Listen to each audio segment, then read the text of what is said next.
Picture this. It's 11 p.m. on a Tuesday. You're scrolling Amazon because you can't sleep. Your checking account has $847 in it. Payday is Friday. You need laundry detergent, but the good brand, the one that actually works, is $18.99. The cheap stuff is $6.99. You stare at both for 3 full minutes. You know the cheap one will run out twice as fast. You know you'll be back here in 2 weeks, paying again, paying more over time. But that $12 difference right now, that feels massive. That's lunch tomorrow and Thursday. So you buy the cheap one. You tell yourself you're being smart, responsible, frugal. What you don't realize is that you just made the most expensive decision of your week. And this pattern, this tiny moment of panic mathematics at 11 p.m. over laundry detergent, is quietly destroying any chance you have of ever building wealth. It's not just about the detergent. It's about the boots, the car repairs you can't afford, so you pay twice as much later, the overdraft fees, the buy now, pay later interest that turns a $60 purchase into $89, the fact that you can't buy in bulk, even though per unit it would save you 40%, the electricity bill you can't autopay, so you pay a $5 manual processing fee every single month. You're not broke because you're bad with money. You're broke because being broke is expensive as hell. And the cost isn't just financial, it's cognitive, it's emotional, it's stealing your ability to think clearly, plan ahead, or make a single decision that isn't contaminated by fear. Welcome to the scarcity mindset. And if you've ever felt that knot in your stomach while buying groceries, if you've ever avoided checking your bank account for 3 days straight, if you've ever chosen the cheap version of something knowing you'll regret it, you're living in it right now. Here's what nobody tells you. Scarcity doesn't just mean you have less money. Scarcity rewires your brain. It narrows your focus to immediate survival. It turns you into a short-term thinker trapped in an expensive long-term loop. And every decision you make from that place doesn't just cost you money, it costs you your future.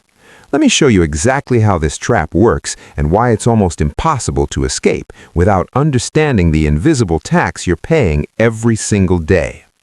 But before we dive into the brutal math, if you've ever done that 11 p.m. panic calculation over something as simple as laundry detergent, if you felt that stomach knot I just described, do me a favor right now. Smash that like button, because what I'm about to show you is going to fundamentally change how you see money, and the algorithm needs to know this message needs to reach more people who are stuck in this exact trap.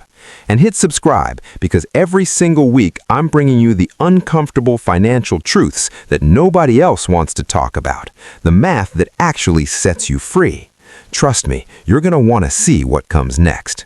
All right, let's expose how this scarcity trap is robbing you blind. Let's talk about Maya. She's 29, she makes $48,000 a year working in medical billing. That's $4,000 a month before taxes, about $3,100 after. On paper, she should be fine. That's more than the median income in most U.S. cities. But Maya is trapped in what I call the scarcity spiral, and it's bleeding her dry in ways she can't even see. Here's her month. Rent is $1,350 for a one-bedroom apartment. It's not luxury, it's just not in a dangerous neighborhood. Car payment is $340. She needed reliable transportation for work, but she could only get approved with 9.8% interest because her credit score is 640.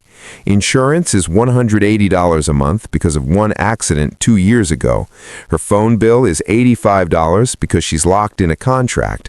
Student loan payment is $220. Utilities, internet, subscriptions, $150. That's $2,325 before she's bought a single meal. She's got $775 left for the entire month. That has to cover food, gas, toiletries, medication, and every single unexpected thing that will definitely happen because life always finds a way. So Maya lives in a constant state of emergency triage. And here's where the scarcity mindset starts destroying her net worth in ways that are invisible to everyone, including Maya. Her car needs new brake pads. The mechanic quotes $320. Maya doesn't have $320 in her account without missing her car payment. So she waits. She drives carefully. She tells herself it's fine. 3 weeks later, she's driving to work and the grinding noise turns into metal-on-metal screech. Now she needs new rotors, too. The bill is $680. She puts it on a credit card at 23.9% APR because she has no choice. Which should have cost her $320 just cost her $680, plus another $89 in interest over the next year because she can't pay it off immediately. The scarcity mindset just charged her $449 for the privilege of not having $320 3 weeks ago. But it gets worse. Because Maya is operating in survival mode, she can't think past this week. Every decision is, can I afford this right now? Not, what will this cost me over time? She buys the $6.99 detergent that lasts 20 loads instead of the $18.99 bottle that does 64. Per load, she's paying 35 cents instead of 29 cents. Doesn't sound like much, right? Over a year, she's paying an extra $37 just on laundry detergent because she can't afford to think in bulk. She buys groceries every 3 days instead of once a week because she doesn't have enough cash to fill a cart. Every trip to the store costs her time, gas, and the convenience store markup on the items she runs out of between trips. A gallon of milk at Walmart, $3.89. At the 7-Eleven near her apartment when she's desperate at 9 p.m., $6.49. She pays her electric bill manually every month because she's afraid to set up autopay. What if it drafts on a day she doesn't have the money? That manual payment processing fee, $5.95 every single month. That's $59.40 a year for the luxury of being too broke to automate. She got a payday loan once when her car registration was due and she was $90 short. She borrowed $100. She paid back $115 2 weeks later. That's 390% APR. And that one moment of desperation cost her more than a month of Netflix. Add it all up, the poverty tax Maya pays every year just for being unable to think long-term, unable to access bulk pricing, unable to float a $320 car repair, unable to avoid convenience markups and late fees and manual payment charges and high-interest everything, $3,800. Maya is paying $3,800 a year to be broke. That's 8% of her gross income. She's literally being taxed for not having enough money. And here's the part that'll make you furious. If Maya could somehow scrape together $2,000 and hold it in savings, just $2,000 as a buffer, she could avoid almost all of these expenses. She could fix the brakes before they destroy the rotors. She could buy the big detergent. She could shop sales and buy in bulk. She could set up autopay and stop paying convenience fees. That $2,000 would save her $3,800 a year.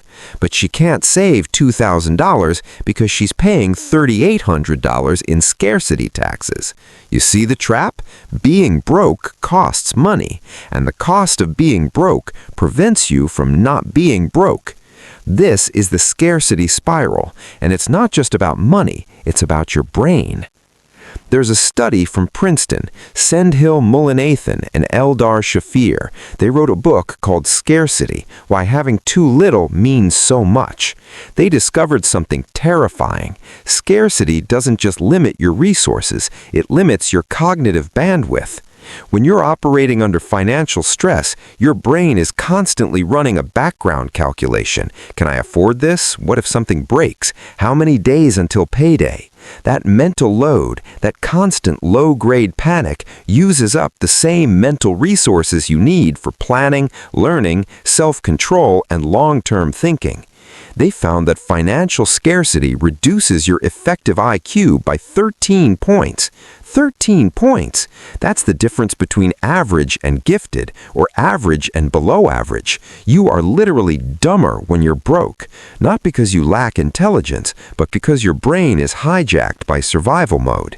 This is why Maya can't just save money. It's not a willpower problem. Her brain is running a different operating system. Every decision is filtered through immediate threat assessment. Long-term thinking is a luxury her nervous system won't allow. And here's where it gets really dark. The scarcity mindset doesn't just make you pay more for things, it makes you make worse decisions in every area of your life. Maya takes a job she hates because it's $4,000 more a year than the last one. She can't afford to think about career trajectory or skill building. She needs that money now. So she stays in a dead-end role that won't lead anywhere, earning $48,000 instead of taking a $44,000 job at a growing company where she'd be making $65,000 in 3 years. She can't afford the $800 certification that would increase her earning potential by $8,000 a year, so she stays stuck. She can't take an unpaid Friday off to interview for a better position. She needs every paycheck. She can't invest $50 a month in an index fund because she needs that $50 for gas. The scarcity mindset isn't just costing her money today, it's stealing her future earning potential. It's locking her into a financial cage where the bars are made of her own survival decisions. And every night she lies awake doing math, counting days until payday, calculating whether she can afford to get her hair cut or if she should wait another month, wondering if her rent will go up next year and where the hell she'll find another $100 a month. This is the emotional tax of scarcity, the 11 p.m. doom scrolling, the stomach knot at the grocery store, the shame of declining plans with friends because you can't afford the $40 dinner, the constant, grinding, exhausting mental load of being broke. And here's what nobody talks about. That stress is killing you, literally. Financial stress increases cortisol, raises your blood pressure, disrupts your sleep, weakens your immune system, and shortens your lifespan. Poverty isn't just expensive, it's deadly. So when people say just budget better or just stop buying lattes, they have no idea what they're talking about. This isn't about lattes. This is about a system that charges you extra for being poor, then robs you of the cognitive ability to escape. And if you're feeling seen right now, if this is hitting way too close to home, drop a comment below and tell me your scarcity tax story. What's the thing you had to buy cheap that ended up costing you more? What's the fee or the interest charge that made you realize the system is designed to keep you stuck? I read every single comment, and your stories matter. They remind people watching that they're not alone in this, that this isn't a personal failure, it's a systemic trap. And if you haven't subscribed yet, what are you waiting for? This channel is the antidote to all the toxic hustle harder nonsense out there. This is where we talk about the real math, the real psychology, and the real path out. Now, let me show you how to actually escape this trap, because just understanding it isn't enough. But here's where this gets interesting, because I'm not here to tell you that you're doomed. I'm here to tell you that once you see this trap, once you understand how the scarcity mindset is running your financial operating system, you can start to hack it. The first step is recognizing that your brain is lying to you. Scarcity makes everything feel urgent. It tells you to optimize for today because tomorrow is a threat, but that's exactly backwards. The only way out of the scarcity spiral is to make one decision, just one, that prioritizes your future self over your current panic. Let me give you the most powerful reframe I know. You are not trying to save money. You are trying to buy your brain back. That $2,000 emergency fund Maya needs, that's not savings. That's cognitive freedom. That's the ability to think past next week. That's the buffer that lets her brain stop running threat assessment algorithms 24/7 and start running wealth-building algorithms instead. And here's the brutal truth. She's probably not going to save her way there. You can't save your way out of scarcity. The math doesn't work. If you're paying $3,800 a year in scarcity taxes and only have $775 a month after fixed expenses, you're trying to bail out a sinking boat with a teaspoon. You need to increase your income, not that 5%, by 30%, by 50%. You need to break the survival math so hard that you create space to think. And I know what you're thinking. Cool, just make more money. Thanks for the advice. But hear me out. because most people in scarcity are so focused on plugging immediate holes that they never step back and ask the one question that actually matters. What would I do differently if I had $500 more every month? Not $5,000, not if I won the lottery, just $500. What changes? For Maya, $500 a month means she can fix the brakes before they destroy the rotors. She can buy the bulk detergent. She can set up autopay. She can start building that $2,000 buffer at $1 a month and be free in 20 months. $500 a month doesn't solve all her problems, but it solves the scarcity spiral. It gives her brain enough slack to start making good decisions instead of survival decisions. So how does she get $500 a month? Not by cutting back on the few things that bring her joy, not by skipping meals or living in her car, by increasing her earning power in a way that doesn't require her to already have money. She negotiates her salary. Most people never negotiate because they're afraid of losing the offer, but if you're already trapped in scarcity, you have nothing to lose. Maya asks for $52,000 instead of $48,000 when she gets her next job offer. That's $333 more a month after taxes. Not enough, but it's a start. She takes a weekend certification course online, free through her library or $50 on Udemy, that makes her eligible for a $6,000 raise in 6 months. She starts freelancing 2 hours a week doing the same medical billing work she already does, but at $40 an hour instead of $23 hourly salary. That's $320 a month. Suddenly, she's got $653 more a month. The spiral breaks. And here's what happens next. With that buffer, she stops paying scarcity taxes. She saves $3,800 a year by not being broke. She puts $2,400 into her emergency fund. In 10 months, she has $2,000. Her brain comes back online. Now she can think, she can plan, she can take the $44,000 job at the growing company because she has a buffer. 3 years later, she's making $65,000. She's out. This is the only path. You can't budget your way out. You can't willpower your way out. You have to earn your way to the edge of the spiral. Then use that space to stop paying the poverty tax. Then you build the buffer that buys your brain back. Then you make real wealth-building decisions. But let's talk about the psychological trap that keeps people stuck even after they escape the financial one. Because here's the thing about scarcity. Even after you have money, the mindset lingers like a scar.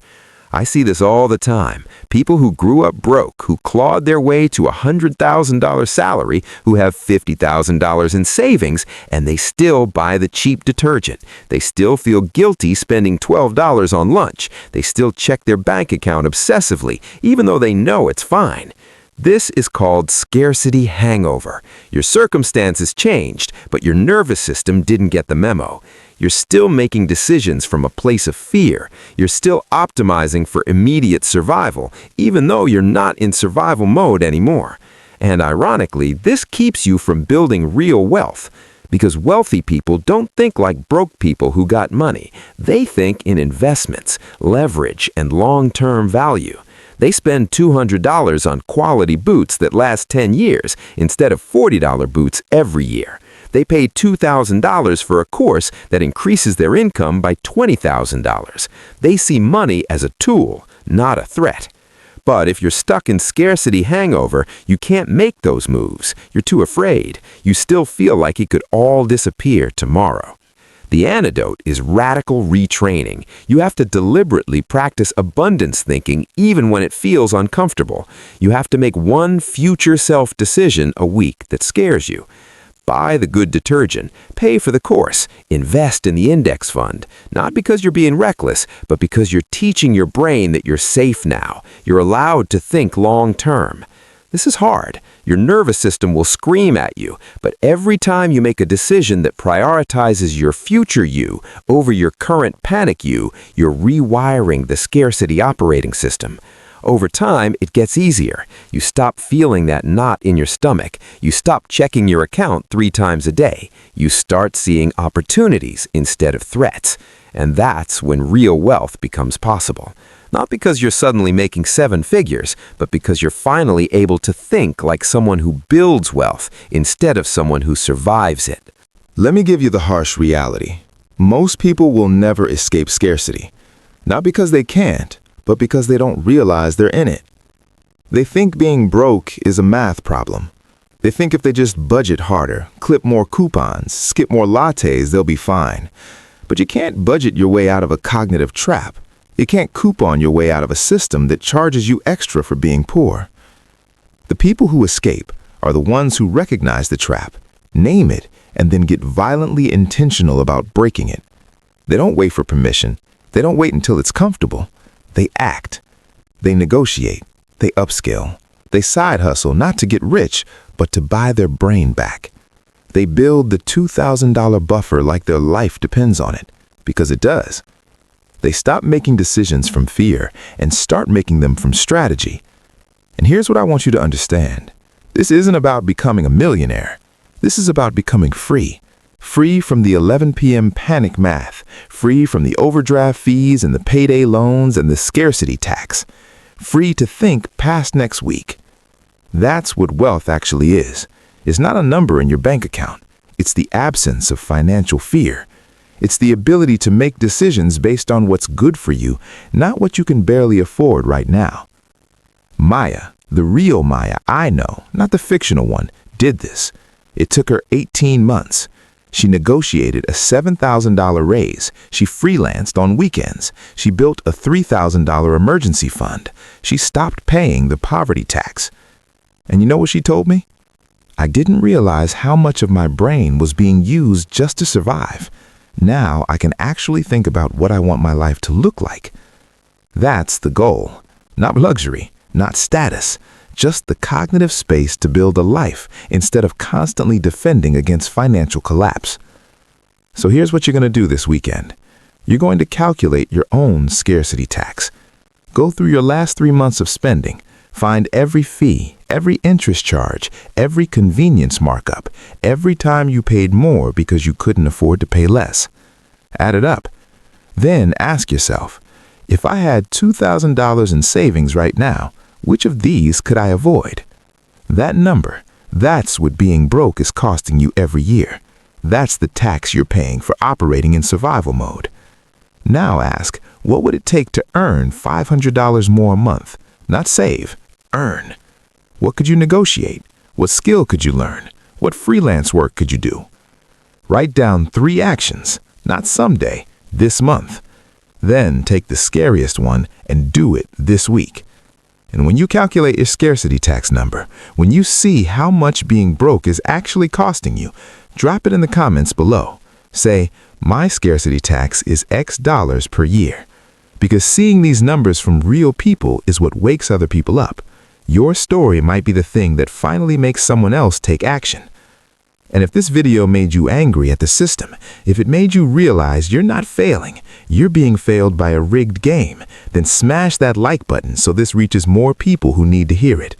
Subscribe if you want more of this, more uncomfortable truths, more real math, more strategies that actually work instead of the budget better garbage everyone else is selling.